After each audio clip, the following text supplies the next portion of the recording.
আজ 22 এপ্রিল এক নজরে দেখে নেব দেশ দুনিয়ার গুরুত্বপূর্ণ খবরের শুরুতেই থাকছে আজকের প্রধান শিরোনাম। টিএমসি ভার্সেস বিজেপি, ফের রক্ত ঝরল বাংলায়। তৃণমূল বিজেপির সংঘাতে রণক্ষেত্র ইকবালপুর। পশ্চিমবঙ্গে কত আসনে জিতছে বিজেপি, সবংয়ে দাঁড়িয়ে ভবিষ্যৎবাণী করে দিলেন শুভেন্দু, বললেন এই দিদি। সম্বোধন করে বিপাকে অমিত শাহ। 3 বারের মুখ্যমন্ত্রীকে অসম্মান, রণংদেহী মেজাজে তৃণমূল। আমার নাম 2 নম্বরে আছে, 2 নম্বর মানে তো। নিজের কেন্দ্র ভবানীপুরে পায়ে হেঁটে প্রচার মমতার, গেলেন একাধিক আবাসনে। বাংলায় প্রচারে ব্যস্ত ইউসুফ পাঠান, ওদিকে সংসার লণ্ডভণ্ড তৃণমূল সাংসদের। ভোটমুখী নন্দীগ্রাম থেকে বিগ ব্রেকিং, ভোটের 2 দিন আগে কমিশন নিল বিরাট বড় সিদ্ধান্ত। ভোটের মুখে শুভেন্দু ঘনিষ্ঠ বিজেপি নেতার অশালীন চ্যাট ভাইরাল, প্রলয় নন্দীগ্রামে। ভোটের আগে ভেঙে খান হুমায়ুনের আমজনতা পার্টি, একসঙ্গে 5 প্রার্থীর তৃণমূলে যোগ।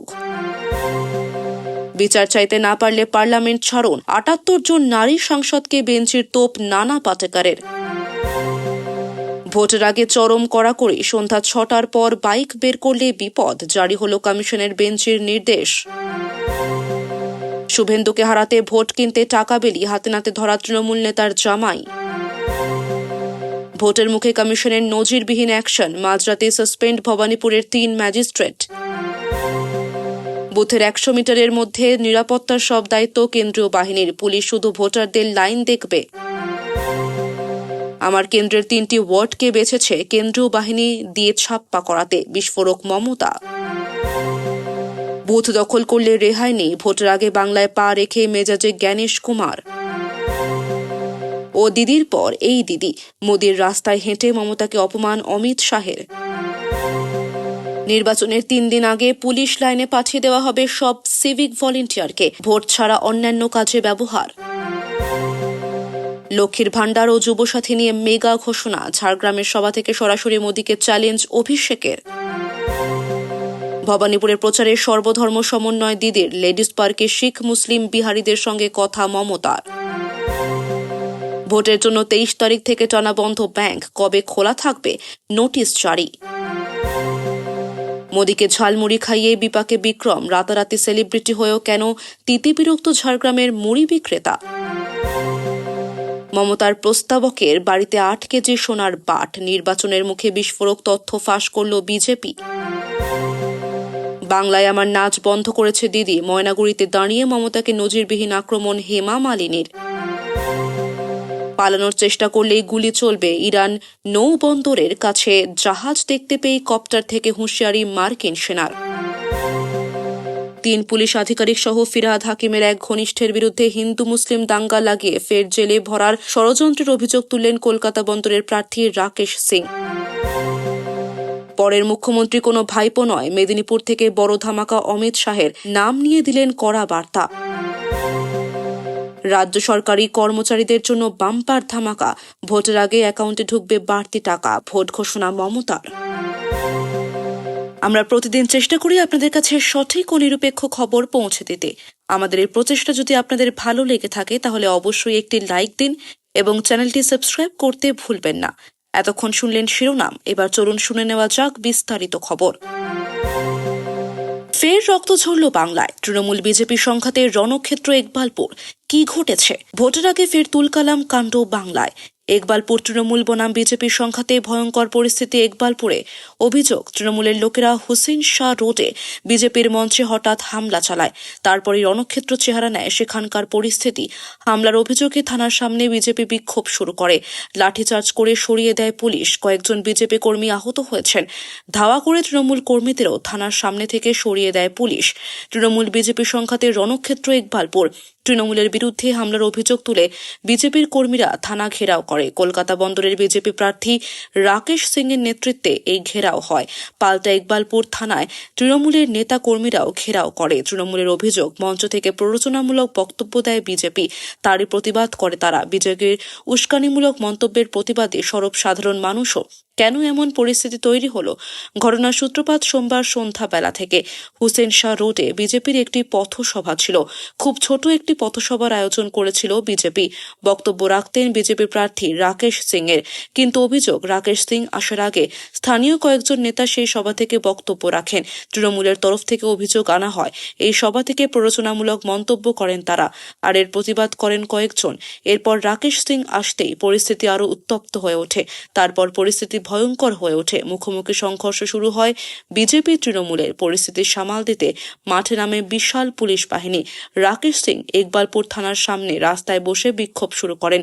সঙ্গে ছিলেন প্রায় 100 জনের কাছাকাছি কর্মী সমর্থকরা। তাদের দাবি ছিল যারা হামলা করল তাদের বিরুদ্ধে ব্যবস্থা নিতে হবে এবং গ্রেফতার করতে হবে। গ্রেফতার না হওয়া পর্যন্ত তিনি উঠবেন না। ঠিক সেই সময় পাল্টা তৃণমূল কংগ্রেসের নেতা বাবলু করিম এর নেতৃত্বে থানা ঘেরাও ও অবস্থান বিক্ষোভ শুরু করে তৃণমূল কংগ্রেসের কর্মীরা। থানার একদিকে বিজেপি, অন্যদিকে তৃণমূল। এরপর পরিস্থিতি আরো ভয়াবহ আকার ধারণ করে। পরিস্থিতি সামাল দিতে লাঠিচার্জ শুরু করে পুলিশ। লাঠিচার্জে কয়েকজন বিজেপি কর্মী আহত হয়েছেন।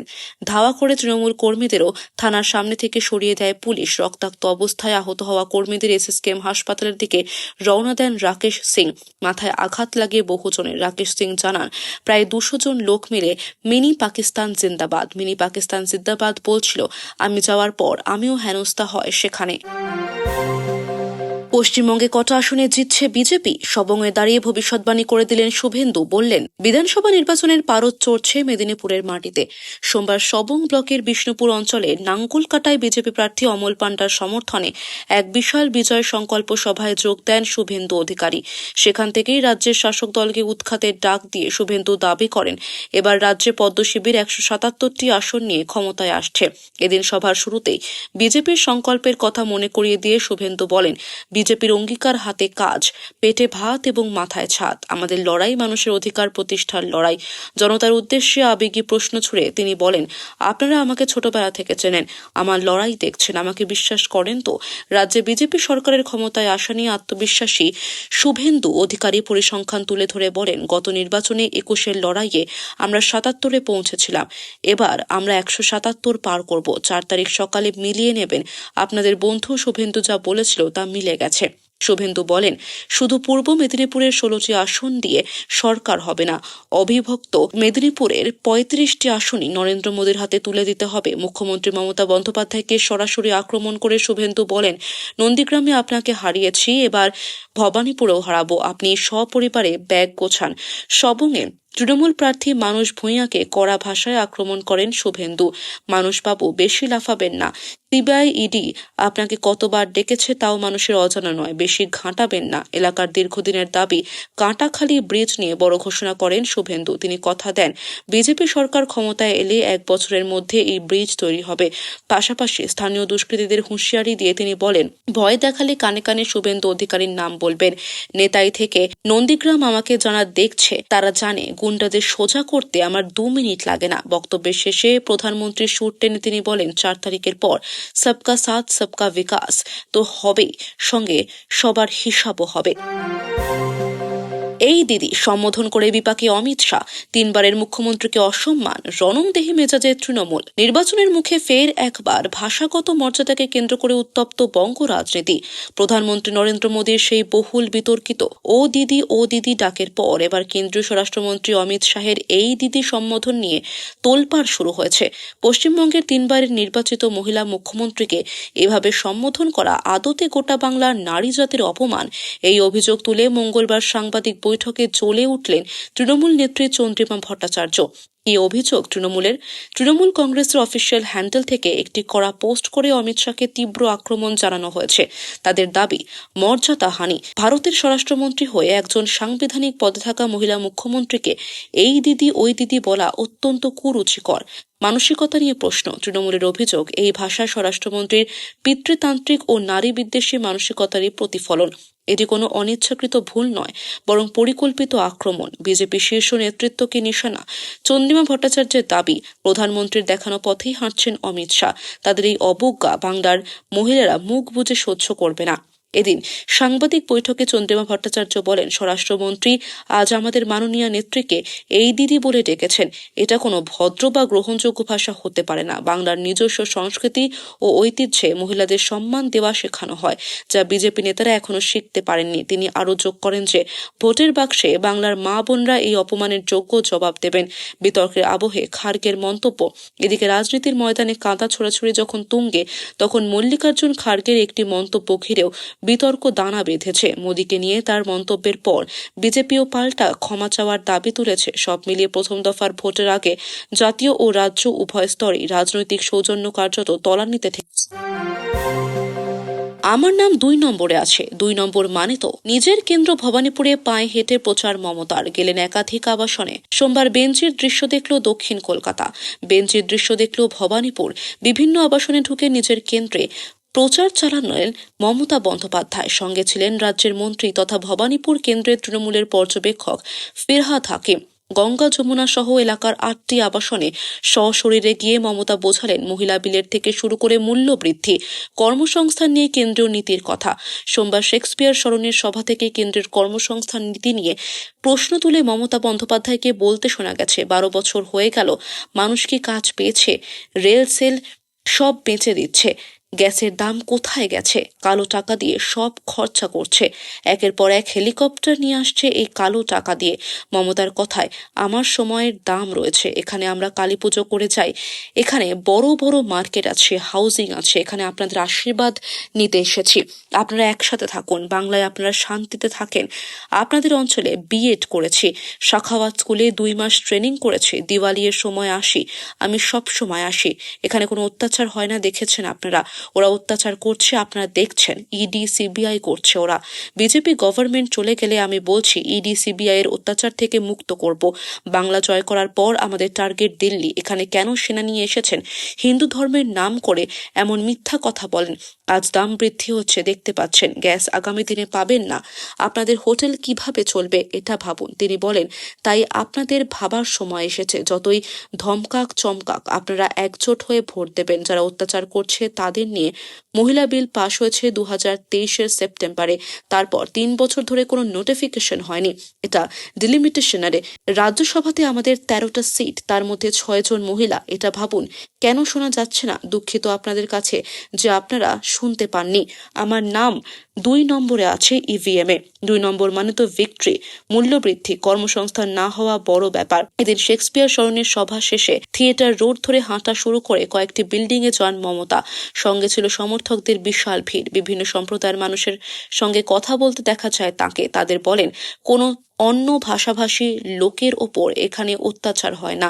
আপনারা দিল্লির ভোটে ওদেরকে ভোট দিলেও এখানে আপনাদেরকে কেউ অত্যাচার করবে না। ব্যবসায়ীদের ওপর সাধারণ মানুষের ইডি সিবিআই এর যেন অত্যাচার না হয় তার নিশ্চয়তা আমি দেব।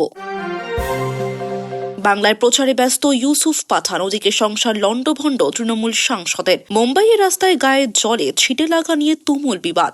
এক গাড়ি চালকের উপরে হামলার অভিযোগে তৃণমূল সাংসদ তথা প্রাক্তন ক্রিকেটার ইউসুফ পাঠানের শ্বশুর ও শ্যালক সহ 3 জনকে গ্রেফতার করল মুম্বাই পুলিশ। বাইকুল্লা থানায় সূত্রের খবর, শনিবার রাত 9টা নাগাদ ওই ঘটনা ঘটে। পুলিশি হেফাজতে এখন পাঠানের শ্বশুর খালিদ খান ও শ্যালক উমরশদ খান। কিভাবে ঘটে গেল এমন ঘটনা? শনিবার রাতে গাড়ি চালিয়ে যাচ্ছিলেন ইউসুফ খান, বয়স 35 নামী এক ব্যক্তি। রাস্তায় জমা জলে তার গাড়ির চাকা পড়ে তা থেকে জল ছিটকে এসে লাগে শোয়েব খান নামে একজনের গায়ে। এই শোয়েব খান ইউসুফ পাঠানের শ্বশুর বাড়ির আত্মীয়। আর গায়ে নোংরা জল পড়া নিয়ে তুমুল ঝামেলা শুরু হয়। ইউসুফ খানের দাবি, শোয়েবের গায়ে জল লাগার পরেই তিনি গাড়ি থামিয়ে সঙ্গে সঙ্গে ক্ষমা চান, কিন্তু তা সত্ত্বেও তর্কাতর্কি শুরু হয়ে যায়। অভিযোগ, শোয়েব তাকে গালিগালাজ করেন, বাঁশের লাঠি দিয়ে তার গাড়ির সামনের কাঁচ ভেঙে ফেলেন এবং তাকে মারধর করেন। ঘটনার পর ইউসুফ খান বাড়ি ফিরে যান এবং পরিবারের পরামর্শে পুলিশের দ্বারস্থ হওয়ার সিদ্ধান্ত নেন। তবে থানায় যাওয়ার পথে ইউসুফ পাঠানের শ্বশুর খালিদ খান ওরফে মাকালিকের সঙ্গে তাদের দেখা হয় বলে জানা গেছে। পুলিশ জানিয়েছে, খালিদ তার ছেলে উমরশদ খান, বয়স 35, শোয়েব খান এবং অন্য এক অভিযুক্ত শাহবাজ পাঠানের সাথে মিলে ইউসুফ খান ও তার পরিবারের সঙ্গে আবারও ঝগড়ায় জড়িয়ে পড়েন। ভোটমুখী নন্দীগ্রাম থেকে বিগ ব্রেকিং। ভোটের 2 দিন আগে কমিশন নিল বিরাট বড় সিদ্ধান্ত। ভোটমুখী নন্দীগ্রাম থেকে বিগ ব্রেকিং। 2 দিন পরই 23 এপ্রিল নন্দীগ্রামে ভোট। নন্দীগ্রামে হাই ভোল্টেজ ফাইটের 2 দিন আগেই কমিশন নিল বিরাট বড় সিদ্ধান্ত। কমিশন সূত্রে খবর, সরানো হচ্ছে নন্দীগ্রামের অবজারভারকে। নন্দীগ্রামের অবজারভার ছিলেন হিতেশ চৌধুরী। তাকে রাজ্যের মুখ্য নির্বাচনী আধিকারিকের দফতরে রিপোর্ট করতে বলা হয়েছে। তিনি সাহায্য করবেন সিইও দফতরের কাজে। সূত্রের খবর, নন্দীগ্রামের নতুন অবজারভার হচ্ছেন অখিলেশ সিং। প্রসঙ্গত, হাতে গুনে ভোটের বাকি আর একদিন। এদিকে ভোটের আগেই নন্দীগ্রামে গ্রেফতার হয়েছেন প্রভাবশালী তৃণমূল নেতা হাবিবুর রহমান। টাকা বিলের অভিযোগে নন্দীগ্রামে গ্রেফতার শেখ সুফিয়ানের জামাই তথা প্রভাবশালী তৃণমূল নেতা হাবিবুর রহমান। জানা গিয়েছে, নন্দীগ্রামে ভোটারদের প্রভাবিত করতে বাড়ি বাড়ি খামে করে টাকা বিলের অভিযোগ তৃণমূলের প্রভাবশালী নেতা হাবিবুর রহমানের বিরুদ্ধে। অভিযোগ করেছে বিজেপি। টাকা দিয়ে ভোট কেনার অভিযোগ তৃণমূলের প্রভাবশালী নেতা হাবিবুর রহমানের বিরুদ্ধে। একই সঙ্গে ভোট তৃণমূলের পক্ষে না পড়লে হুমকি দেওয়ারও অভিযোগ পেয়ে হাবিবুর রহমানকে মোহাম্মদপুর থেকে গ্রেফতার করে নন্দীগ্রাম থানার পুলিশ। তাকে হাতে নাতে গ্রেফতার করেছে বলে দাবি অভিযোগকারীদের। প্রসঙ্গত, হাবিবুর রহমান দাউদপুর গ্রাম পঞ্চায়েতের প্রধান এবং শেখ সুফিয়ানের জামাই। বছর দেড়েক আগে তমলুক কোঅপারেটিভ ব্যাংক নির্বাচনে কাঞ্চননগরের বোমাবাজির ঘটনাতেও তিনি এনআইএ এর খাতায় ওয়ান্টেড। এখন ভোটের দোরগোড়ায় প্রভাবশালী নেতার গ্রেফতারিতে স্বাভাবিকভাবেই অস্বস্তিতে তৃণমূল। বিড়ম্বনা বেড়েছে শাসক দলের। যদিও টাকা বিলের ঘটনা অস্বীকার করেছে তৃণমূল, এদিকে এই ঘটনার পরই সামনে এলো কমিশনের অবজারভার বদলের সিদ্ধান্তের কথা। এখনও অনেকে এই ঘটনায় দুয়ে 4 করছেন। দুটি ঘটনার মধ্যে যোগসূত্র রয়েছে বলেও অনেকে দাবি করেছেন। তাদের মতে, ভোটের আগে হাই ভোল্টেজ নন্দীগ্রামে টাকা বিলের মতো অভিযোগ ওঠাতেই সম্ভবত অবজারভার বদলের সিদ্ধান্ত কমিশনের। যদিও এই বিষয়ে সুনির্দিষ্ট কোনো ব্যাখ্যা দেয়নি কমিশন। ভোটের মুখে শুভেন্দু ঘনিষ্ঠ বিজেপি নেতার অশালীন চ্যাট ভাইরাল। প্রলয় নন্দীগ্রামে। আগামী বৃহস্পতিবার 23 এপ্রিল রাজ্যে প্রথম দফার নির্বাচন। ভোট রয়েছে উত্তরবঙ্গ সহ রাজ্যের 152টি আসনে। তার মধ্যে রয়েছে হাই ভোল্টেজ নন্দীগ্রামও। একেবারে ভোটের মুখে শুভেন্দু অধিকারী ঘনিষ্ঠ নন্দীগ্রামের বিজেপি নেতার সঙ্গে এক মহিলার অশালীন চ্যাট ভাইরাল হতেই চাপে পড়ে গিয়েছে গেরুয়া শিবির। বিষয়টি সামনে আসতেই ধিক্কার জানিয়েছেন জেলার বুদ্ধিজীবী মহল। জানা গিয়েছে, তমলুক সাংগঠনিক জেলা বিজেপির সহ সভাপতি প্রলয় পাল, তার বিরুদ্ধেই এক মহিলার সঙ্গে অশালীন চ্যাট করার অভিযোগ। আর সেই ভিডিও ইতিমধ্যে সমাজ মাধ্যমে ভাইরাল হয়েছে। যদিও ভিডিওর সত্যতা যাচাই করেনি সংবাদ প্রতিদিন ডিজিটাল। ভাইরাল হওয়া ভিডিওতে দেখা গিয়েছে, একদিকে মহিলার সঙ্গে ফোনে প্রলয় পাল কথা বলছেন আর অপরদিকে চ্যাট বক্সে অশালীন ছবি পাঠাচ্ছেন। তমলুক সাংগঠনিক জেলা বিজেপির সহ সভাপতি প্রলয় পাল, তার বিরুদ্ধেই এক মহিলার সঙ্গে অশালীন চ্যাট করার অভিযোগ। আর সেই ভিডিও ইতিমধ্যে সমাজ মাধ্যমে ভাইরাল হয়েছে। যদিও ভিডিওর সত্যতা যাচাই করেনি সংবাদ প্রতিদিন ডিজিটাল। যদিও ভোটের মুখে এগুলো তৃণমূলের চক্রান্ত বলে বিজেপির দাবি। এই বিষয়ে রাজ্যেও তৃণমূলের মুখপাত্র শান্তনু সেন বলেন, বিজেপি মহিলা বিদ্বেষী এটা বারবার প্রমাণিত হয়েছে। এবার নন্দীগ্রামের বিজেপির নেতা তথা তমলুক সাংগঠনিক জেলা বিজেপির সহ সভাপতি প্রলয় পাল, তিনি শুভেন্দু অধিকারী ঘনিষ্ঠ এবং অমিত শাহের সঙ্গে ছবিতে দেখা গিয়েছে তার অশালীন ভিডিও ভাইরাল হয়েছে, যা একটি ন্যাক্কারজনক ঘটনা। যারা মহিলাদের সঙ্গে এমন অশালীন আচরণ করেন তাদের বিধানসভা নির্বাচনে মানুষ যোগ্য জবাব দিয়ে দেবে। এদিকে বিজেপি নেতা প্রলয় পালের বক্তব্য, আমায় বদনাম করার চেষ্টা হচ্ছে, আসলে প্রচার করছে। এমন কোনো ঘটনা ঘটেনি বলেই দাবি বিজেপি নেতার। তবে ভোটের মুখে সমাজ মাধ্যমে বিজেপি নেতার ভাইরাল ভিডিও ঘিরে রীতিমতো প্রলয় নন্দীগ্রামে। ভোটের আগে ভেঙে খান হুমায়ুনের আম জনতা পার্টি। একসঙ্গে 5 প্রার্থীর তৃণমূলে যোগ। কয়েক ঘন্টা পরেই ভোটের প্রচার শেষ বেলায় হুমায়ুন কবিরের দলের 5 প্রার্থী একসঙ্গে তৃণমূলে যোগ দিলেন। প্রথম দফার ভোটের আগে হুমায়ুন কবির বড় ধাক্কা খেলেন পশ্চিম বর্ধমানে, এমনই মনে করছে ওয়াকিবহাল মহল। ঘটনা জানাজানি হতেই রাজনৈতিক মহলে শোরগোল ছড়িয়েছে। রাজ্যের বিভিন্ন জায়গায় একসময় হুমায়ুন কবিরের আম জনতা উন্নয়ন পার্টিতে বহু মানুষ যোগ দিয়েছিলেন, কিন্তু গত কয়েকদিনে বহু নেতা কর্মী ওই দল ছাড়ছেন। এবার 4 প্রার্থী একসঙ্গে দল ছেড়ে তৃণমূলে যোগ দিলেন। জেলার 8 প্রার্থীর মধ্যে 4 প্রার্থী হুমায়ুন কবিরের দলও ত্যাগ করলেন। ভোটের ঠিক মুখে হুমায়ুনের দল আম জনতা উন্নয়ন পার্টি ছাড়লেন 4 প্রার্থী। এছাড়াও মুর্শিদাবাদের খড়গ্রামের আম জনতা উন্নয়ন পার্টির প্রার্থী যাদব দাসও দল ছেড়ে তৃণমূলে এলেন। যাদব দাসের বাড়ি পূর্ব বর্ধমানের কেতু গ্রামে। রানীগঞ্জের রাহুল ঘোষ, দুর্গাপুর পূর্ব কেন্দ্রের রুবিনা বেগম, বারাবণীর অদ্বৈত দাস, পাণ্ডবেশ্বরের জুবেদ দাস আম জনতা উন্নয়ন পার্টির হয়ে প্রার্থী হয়েছিলেন, কিন্তু শেষ পর্যন্ত তারা ভোটে লড়লেন না। উন্নয়নের স্বার্থেই তারা দল বদল করে তৃণমূলে যোগ দিলেন। তৃণমূলের জেলা সভাপতি তথা পাণ্ডবেশ্বরের জোড়াফুল প্রার্থী নরেন্দ্রনাথ চক্রবর্তীর হাত ধরে এদিন এই দল বদল হয়। ওই 4 জনের হাতে দলীয় পতাকা তুলে দেওয়া হলো। কিন্তু ভোটের দুদিন আগে কেন এই দল বদল? রাহুল ঘোষ, রুবিনা বেগমরা জানিয়েছেন, বাবরি মসজিদ করবে বলে হুমায়ুন কবির প্রচার শুরু করেছিলেন, মানুষের আস্থা অর্জন করেছিলেন, কিন্তু তারপর আর সেই ব্যাপারে খবর নেই। এদিকে হুমায়ুন কবিরের এই ভিডিও ভাইরাল হয়েছে। সেখানে তৃণমূলকে হারাতে বিজেপির সঙ্গে 1000 কোটি টাকার ডিল হয়েছে বলে জানা গিয়েছে। যদিও এই ভাইরাল ভিডিওর কোনো সত্যতা যাচাই করেনি সংবাদ প্রতিদিন ডিজিটাল। ওই ভিডিওর পরেই দলের ও হুমায়ুনের ভাবমূর্তি নিয়ে প্রশ্ন উঠেছে। নেতার বিশ্বাসযোগ্যতা নিয়ে প্রশ্ন তুলেছেন মানুষজন।